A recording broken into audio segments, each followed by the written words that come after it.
पहले तो ये फरमाइएगा कि ये जो तीमारदारी वाली मुलाकात थी ये महज इत्तफाक था, हसीन इत्तफाक था, हादसा था, प्लानिंग थी, ये क्या था? नहीं, बिल्कुल भी इत्तेफाक नहीं था, ना हसीन इत्तेफाक था, ना हादसा था। So it was planned. हम लोग काफ़ी अरसे से ये आपस में जो दोस्त बैठते थे तो हम ये सोचते थे इस बात को कि ये जो पॉलिसी है पाकिस्तान तहरीक इंसाफ की, टकराव की या एक मज़ामत की जो पॉलिसी है, इससे तहरीक इंसाफ को मज़ीद नुकसान से नुकसान होता चला जा रहा है। उनके जो लीडर्स जिनसे पार्टी छुड़वा दी गई वो तो चलें बाहर हो गए, जो अभी इस पार्टी में हैं मौजूद, जो जेल में मौजूद हैं, उनको बड़ी मुश्किलात का सामना है। उनके जो वर्कर्स हैं उनको मुश्किलात का सामना है। ख़ुद इमरान खान को मुश्किलात का सामना है। उनकी बेगम भी जेल में है, उनके भांजे भतीजे भी जेल में हैं, उनकी जो बहन है उनके ऊपर पर्चे कट रहे हैं। तो कोई हल तो नज़र नहीं आ रहा है इसका, कोई ऐसी चीज़ तो नज़र नहीं आ रही कि जिस चीज़ का इंतज़ार हो रहा है। कि मेरा ख्याल ये है कि लोग जाके खान साहब को जेल में बताते होंगे कि एक बहुत बड़ा इनकलाब सड़क के उस तरफ जो है वो तैयार खड़ा हुआ है और बस आपके इशारे के मुंतज़र है, और आपने खान तेरा एक इशारा और हाजिर हाजिर लहू हमारा, ये सारे नारे ही नारे हैं। इनमें से कोई भी जो है ना वो हकीकत शाहिद खान को बताने को तैयार नहीं है, या वो खान साहब के अच्छी बुक्स में रहना चाहते हैं इसलिए ये फैसले करवा रहे हैं। बहरहाल इसकी तकलीफ पूरी पार्टी को है। जब हमने पार्टी के लोगों से बातचीत करना शुरू की जो बाहर हैं, मोस्टली वो जो कभी जेल गए नहीं, उनसे बातचीत करने शुरू की तो सब तंग थे। उन्होंने तो कहा कि जी हमारा तो इस पॉलिसी से हमारी तो जान निकली हुई है। हम तो चाहते ही हैं कि किसी तरह पार्टी जो है वो एक ऐसी पॉलिसी पे निकले कि जिसमें अवाम और तफहीम की सियासत हो, तहरीक इंसाफ को एक लेवल प्लेइंग फील्ड मिले जैसे पीपल्स पार्टी या PMLN को मिली हुई है। एस्टैब्लिशमेंट जब मुज़ाकरात हो, बातचीत हो हमारी, और हमारे लिए रास्ते खुलें सियासत करने के एक आज़ादाना माहौल के अंदर। तो वो क्यों कर मुमकिन है? टकराव से तो वो हो नहीं रहा। तो वो हम लोग यही तय करते थे कि ऐसे मुमकिन होगा कि हम जो PTI की जो सीनियर क़यादत है इमरान खान के बाद जो ये 5 लोग जेल में हैं, इनसे मुलाकात करें और इनसे बात करें। तो जब मैं इनसे मिलने गया, पहले हम कोट लखपत जेल में गए, हमने जाके मुलाकात की एजाज चौधरी साहब से। बेगम यास्मीन राशिद और उमर सरफराज चीमा से मुलाकात नहीं हो सकी for the reason best known to them, लेकिन एजाज चौधरी साहब से मुलाकात हो गई। और मियाँ रशीद जो थे, महमूद रशीद, उनको 103 बुखार था, उनको अस्पताल शिफ्ट किया जा रहा था, लिहाजा उनसे भी मुलाकात नहीं हो सकी। एजाज चौधरी से जो मुलाकात हुई दैट वाज वेरी इंटरेस्टिंग। उन्होंने, एजाज चौधरी ने कहा, अभी हमने कोई बातचीत शुरू भी नहीं की थी, हमने कहा आपसे मिलने आए, बताएं क्या हाल है, कैसे हैं, आगे वे फॉरवर्ड क्या देखते हैं। उन्होंने कहा कि यार हमारी हो गई है बस ये मज़ामत की सियासत से। हम चाहते हैं कि हम कोई बैलेंस ग्राउंड पैदा करें, हम इस्टेब्लिशमेंट से राब्ते इस्तवार करें, उनसे बात करें, हम हुकूमत वक्त से बात करें, हम अपोजिशन के साथ बात करें और इस तलखी की सियासत को ख़त्म करें। उन्होंने कहा मुझे जब भी मौका मिला मैं इमरान खान से ये बात करूँगा, मेरी मुलाकात नहीं होती। लेकिन उन्होंने याद दिलाया कि हमने कोई 6 महीने पहले एक ख़त लिखा था खान साहब को, जो हमने पब्लिसाइज भी किया था, उसमें भी यही बात थी सारी। और अब हम और फर्म हो गए इस बात के ऊपर कि ये सारी जो सख्तियाँ हम झेल रहे हैं और ये बिलावजह की जो हमने एक टक्कर उठाई हुई है, इसे शायद अब माइल्ड हो जाना चाहिए, मेलो हो जाना चाहिए और हमें भी 2 कदम पीछे। शाहमूद कुरैशी का इसके ऊपर रद्द-ए-अमल क्या था? चौधरी साहब को इसमें आपकी जो मुलाकात शाहमूद कुरैशी से हुई उसके ऊपर मुख्तलिफ किस्म की रिपोर्टिंग हुई है, तो मैं ज़रा आप हमें बताएंगे, और आप कभी लगी लिपटी बात करते नहीं है, तो उनका रद्द-ए-अमल क्या था? नहीं, Shahji was pleasantly surprise to see us, और I think he knew that कुछ लोग आ रहे हैं मिलने के लिए। शायद उनको नाम ना बताया गया हो, या जो भी बंदोबस्त हुआ था मुझे नहीं पता, महमूद मौलवी साहब के थ्रू हुआ था। लेकिन इट वाज नॉट जो जिस तरह से रिपोर्ट हुआ है कि जी बड़ा डिजास्टर था और उन्होंने वकील को बुला लिया फला। 1 घंटे हम शाहजी के साथ बैठे हैं।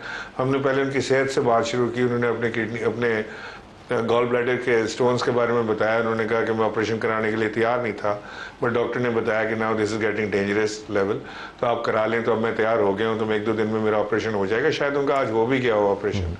तो वो उसके ऊपर उन्होंने पूरी तफसीलन गुफ्तगू की। फिर वो उनको अपने कुछ पुराने ज़माने के जुल्फ़िकार अली भुट्टो और बेनज़ीर भुट्टो के ज़माने के कुछ वाक़यात ख्याल आ रहे थे, क्योंकि एक आदमी जेल में होता है, तरसा होता है उसके पास, तो उन्होंने वो भी नरेट किए। फिर उसके बाद हम इस पे है कि वे फॉरवर्ड क्या है। तो शाहजी ने जो बात हमसे की वो भी 100% वही बात थी जो एजाज चौधरी कर रहे थे। यानी जेल में तो उनकी मुलाकात होती है तो बातचीत होती होगी, वो लोग एक नतीजे पे पहुंचे हैं, और वही 100% बात हम करने गए थे। ये तो एक इत्तेफाक या हसीन इत्तेफाक हो सकता है कि we all were thinking on the same lines, but ये कोई भी जी शऊर शख्स जो है इस वक्त वो ये सोचेगा कि ये मुज़ाहमत की सियासत जो है इट्स नॉट पेइंग ऑफ। अगर तहरीक इंसाफ ने सियासत करनी है, अपने निशान पे इलेक्शन लड़ना है, तहरीक इंसाफ का झंडा उठा के आप एहतजाज कर सकते हैं, एक जलसा जुलूस रैली निकाल सकते हैं, तो उसके लिए हमें क्या रास्ता इख्तियार करना है। मैं तो वो रास्ता इख्तियार कर रहा हूँ। मैंने तो अपनी बात की ही नहीं, मैंने तो आपसे कहा ही नहीं पीटीआई से कि आप मुझे वापस ले लें या मुझे लीडरशिप का रोल दे दें और मैं सारे मामला हल कराए। तो मैं तो ये कह रहा हूँ कि इधर here as a leadership of Pakistan Tehreek Insaf जो जेल में बैठी है, इधर इमरान खान जेल में बैठे हैं। आप कम से कम इतना तो अक्ल रखें कि आपको इतनी बड़ी पोजीशन पे लगा दिया इमरान खान ने, किसी को चेयरमैन बना दिया, किसी को जनरल सेक्रेटरी बना दिया, किसी को क्या, तो आप शाह महमूद कुरैशी से कभी पूछने गए कि आगे का वे फॉरवर्ड क्या होना चाहिए? कभी आपने ट्राई की कि उनसे पूछें कि जी ये जलसा जुलूस रैली की सियासत जो है इसको हम आगे कितना लेके जाना चाहिए? इनका पैगाम इमरान खान तक पहुंचाया है, इमरान खान का पैगाम इन तक पहुंचाया है, शाह महमूद का पैगाम के हमें मुफासरत करनी चाहिए, क्या किसी ने जहमत की कि ले जाके वहाँ पहुंचे? जिस दिन से हम होके आए तांता बंधा हुआ है अस्पताल, उसी अस्पताल के अंदर जिस दिन ये कहते हैं कि जी किसी को मिलने नहीं देते, अब हर आदमी मिल रहा है वहाँ पे, everybody is allowed to meet. अब कैसे हो गया? बिकॉज इन्होंने पहली दफ़ा ट्राई किया मिलने की। तो मैं समझ रहा हूँ कि हमारी एक बड़ी बहुत ही मुखलिसाना, बहुत ही सिंसियर एफर्ट है। मुझे नहीं पता कि हमारा आगे क्या अंजाम होगा। अच्छा, अगर मैं पूछ पाऊँ, अगर मैं इमरान साहब पूछ पाऊँ, आपने जिक्र फरमाया कि ये मज़ाहमत की सियासत है, तो पाकिस्तान तहरीक इंसाफ की जो भी क़यादत सामने आती है, रस्मी या गैर रस्मी, मैं गैर रस्मी के हवाले से उनकी हमशीराओं की बात करूँगा, बाहर आके इमरान खान के बिहाफ के ऊपर पैगाम देते हैं और वो कहते हैं जी कि हम तो वही आपको बयान कर रहे हैं जो अंदर से हम सुन के आए हैं। और उन्होंने कहा जी कि अलम उठाए रखना, मज़ाहमत करना, कॉम्प्रोमाइज़ नहीं करना। जब नए चीफ मिनिस्टर का नाम तय हुआ था तो सलमान अकरम राजा ने खड़े होकर कहा था कि नए चीफ मिनिस्टर के लिए हिदायत ये हैं। तो वो तो कहते हैं कि मज़ाहमत का रास्ता जो है वो इमरान खान की हिदायत पर है। ऑफ कोर्स, बिल्कुल ठीक कह रहे हैं आप, लेकिन बात यह है कि जब हम लोग पार्टी में थे ना तलत भाई, आप तो शायद इसके गवाह भी हैं कि कई बार खान के फैसलों को हम उल्टा करते थे। हम खान साहब को फोर्स करते थे कि नहीं आपका ये फैसला ठीक नहीं है, हमसे बहस होती थी, हमारी उनसे जिरा होती थी, हमें डांट भी पड़ती थी, बट इट्स फाइन। लेकिन मैंने अपनी ज़िंदगी में कई फैसले खान साहब के जो है उनके अपोज किए उनको कि नहीं आपका ये फैसला ठीक नहीं है, and used to like it, we used to debate on it. भाई ये कोई आका और गुलाम वाली कहानी तो नहीं है ना, हम सारे पार्टनर्स हैं, कोई बड़ा ज़्यादा शेयर होल्डर होगा, कोई कम शेयर होल्डर होगा, but in that party we all were partners. और हम तो बैठ के मतलब बाकायदा बहस करते थे। मेरा ख्याल है इनकी तो ज़ुबान ही नहीं खुल रही है, जो खान साहब ने कह दिया वो, या जो खान साहब सुनना चाहते हैं वो ये बोलते हैं। तो मैं ये चाह रहा हूँ कि ये जो सेन एलिमेंट है शाह महमूद कुरैशी की सूरत में, एजाज चौधरी की सूरत में, बेगम यास्मीन राशिद और दीगर जो दोस्त हैं, ये अपना पैगाम तो इमरान खान तक पहुंचाएं, ये अपना माइंड तो इमरान खान तक शेयर करें, और उसमें मुझे कामयाबी मिली है। अब ये लोग जो जा रहे हैं ये अब इनका पैगाम लेकर जाएंगे ना इमरान खान के पास। हो सकता है इमरान खान के फैसले सॉफ्ट हो जाएं, हो सकता है इमरान खान को पहली बार पता चलेगा उनकी पार्टी की जो लीडरशिप है वो सोच क्या रही है, वो इमरान खान की इस पॉलिसी से या इमरान खान की सख्त पॉलिसी है इसके साथ वो कितना एग्री करते हैं, कितना नहीं करते हैं। He would know for the first time, I guess. अच्छा, ये फरमाइएगा कि व्हाट नेक्स्ट जो है वो $1 मिलियन क्वेश्चन है, इसके बाद क्या होना है? और इसके साथ अगर आप ये भी वजाहत कर दें कि जब आप कहते हैं डायलॉग होना चाहिए, तो आपके जहन में कोई है फॉर्मेट, किससे बात करें?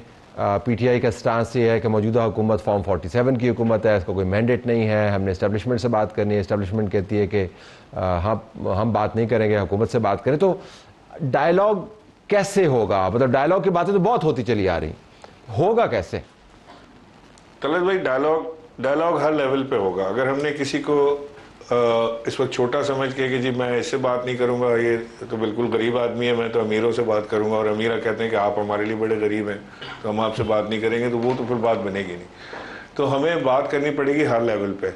हमें हुकूमत वक्त से भी बात करनी पड़ेगी, भले वो फॉर्म 47 के हो। मैं भी मानता हूँ फॉर्म 47 के, मेरा ख्याल है वो खुद भी मानते हैं कि वो फॉर्म 47 के हैं, उनको भी पता है उनकी हकीकत क्या है। पीपल्स पार्टी से भी बात करनी पड़ेगी, हमें मौलाना फजल रहमान से भी बात करनी पड़ेगी, और सबसे बढ़ के ये कि हमें इस्टेब्लिशमेंट के साथ जब तक हम आइस ब्रेकिंग नहीं करेंगे तो ये मामला आगे बढ़ेंगे ही नहीं। एंड आई बिलीव कि इस्टेब्लिशमेंट का भी कोई पर्सनल मामला तो है नहीं इमरान खान के साथ, कोई गाय भैंस चोरी तो हुई नहीं है वहाँ पे, तो वो जो मामलात हैं वो भी हल किए जा सकते हैं। और इस वक्त जो आपने देखा है, जो पाकिस्तान का इस वक्त जो एक स्टैचर है इंटरनेशनल वर्ल्ड इंटरनेशनल एटलस के ऊपर जो पाकिस्तान उभरा है इस वक्त, जिसमें सऊदी अरब साथ खड़ा है, अमेरिका साथ खड़ा है, चाइना साथ खड़ा है, इंडिया के मट्टी पलीद हो गई है, तो इस वक्त तो पाकिस्तान एक बड़ा ज़बरदस्त चीज़ बन के ऊपर आया है। लेकिन इसका जो ट्रिकल डाउन इफेक्ट लोगों तक आना है, आम आवाम तक आना है, इसका फ़ायदा जो आना है वो तो उस वक्त मुमकिन है कि जब ये हम सब सारे इकट्ठे हुए हुए हों और हम साथ दे रहे हो एक दूसरे का, न कि अगर हम एक दूसरे के खिलाफ मोर्चे निकालेंगे तो शायद ये जो इस वक्त जो मामला है ये ज़्यादा देर बरकरार ना रह सके, खुदा न खास्ता। हमें तो इसके ऊपर फ़ख्र है कि पाकिस्तान इस वक्त जहाँ पहुँच गया इंटरनेशनल लेवल पर। जो ये जो जंग थी पाकिस्तान इंडिया की, जो कॉम्बैट थी, इस कॉम्बैट से लेके जो उसके बाद से जो पाकिस्तान ने फ़्लाइट पकड़ी है वो नज़र आता है। ट्रंप जिस तरह से वो तारीफ़ कर रहे हैं फील्ड मार्शल की, और जिस तरह से वो पाकिस्तान की तारीफ कर रहे हैं, वो सब सामने सबके नज़र आ रहा है। तो इमरान साहब, अगर मैं पूछ पाऊँ तो इसका लीड पर्सन होगा वो कौन होगा? क्योंकि एक अजीब व गरीब सूरत हाल है। आप ये जो ग्रुप है इसके मेंबरान तमाम तरह अपनी अच्छी नीयत और अच्छी तरबियत, सियासी तरबियत और दानिश के बावजूद वो पाकिस्तान तहरीक इंसाफ का हिस्सा नहीं है। जो पाकिस्तान तहरीक इंसाफ का इस वक्त तंजीमी ढांचा है उसके अंदर आपका कोई रोल मौजूद नहीं है। तंजीमी ढांचा ये कह सकता है कि आप हमें रिप्रेजेंट नहीं करते। इमरान खान जेल के अंदर मौजूद है, आप पीटीआई को रिप्रेजेंट नहीं करते हैं, तो इसको लीड कौन करेगा? शाह महमूद कुरैशी को फिर जेल से बाहर आना होगा मुकदमात से निकल कर, ताकि आपके पास एक की स्टोन तो हो जिसके गिर्द आपकी आर्गुमेंट बिल्ड कर पाए। वरना तो फिर आपकी बात है तो बड़े ज़बरदस्त, लेकिन पार्टी के अंदर आपका रोल कोई नहीं।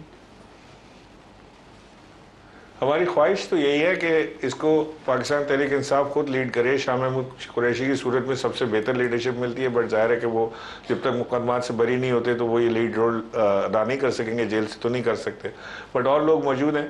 मैं कल से हमारी कुछ मीटिंग्स इस्लामाबाद में हैं जिसमें पीटीआई के लोग भी शामिल हैं और गवर्नमेंट के लोग भी शामिल हैं। देखें, अल्लाह करे कोई नतीजा ऐसा निकले कि वहाँ कोई समाज है कि उनके दिमाग में ऐसी चीज़, क्योंकि मुझे इस वक्त बड़ी उम्मीद इसलिए है कि पीटीआई की जो सीनियर तरीन इस वक्त जो क़यादत मौजूद है वो हमारी इस बात से इत्तेफाक कर रहे हैं, और वो कोई सामने आने को तैयार है और कोई सामने आने को तैयार नहीं है। लोग डरते हैं हमारे साथ खड़े होते हुए कि कोई कहता है कि जिनके ऊपर एजेंसियों का लेबल लगा हुआ है, कोई कहता है गद्दार हैं, कोई कहता है वफादार हैं, कोई पता नहीं कौन से हैं, लेकिन हैं कुछ ना कुछ। अलावा हम पार्टी के होने के बाकी सब कुछ आप सारे लेबल हम पे लगा लें। सो ऑल दीज बॉयज़ जो पीटीआई के हैं इस वक्त हाजिर, वो कम से कम इस फार्मूले से तो मुतफिक हैं कि वे फॉरवर्ड तो यही है। अब उनके अपने अंदर अगर अल्लाह हौसला दे दे कि वो हमसे ये लीड ले जाएं और ले जाके वो ये काम कर लें, सबसे अच्छी बात है। नहीं करेंगे तो जब तक हमारे दम में हम कोशिश करते रहते हैं, जब तक इमरान खान की तरफ से जवाब ना आए। फैसला तो बहरहाल इमरान खान ने करना है। हो सकता है कि वो उनको हमारी बात समझ आए, हो सकता है ना समझ आए। इमरान इस्माइल साहब, बहुत शुक्रिया। साबिक़ गवर्नर सिंध पीटीआई के मुस्तकबिल के बारे में बात कर रहे थे और बड़ी अहम बातें हैं ये। अगर हम इन पर तवज्जो दें तो सियासी रास्ते खोल सकते हैं और ये जो हड़बोंग मचा हुआ है इसको कम कर सकते हैं। लेकिन क्या हड़बोंग ख़त्म हो जाएगा?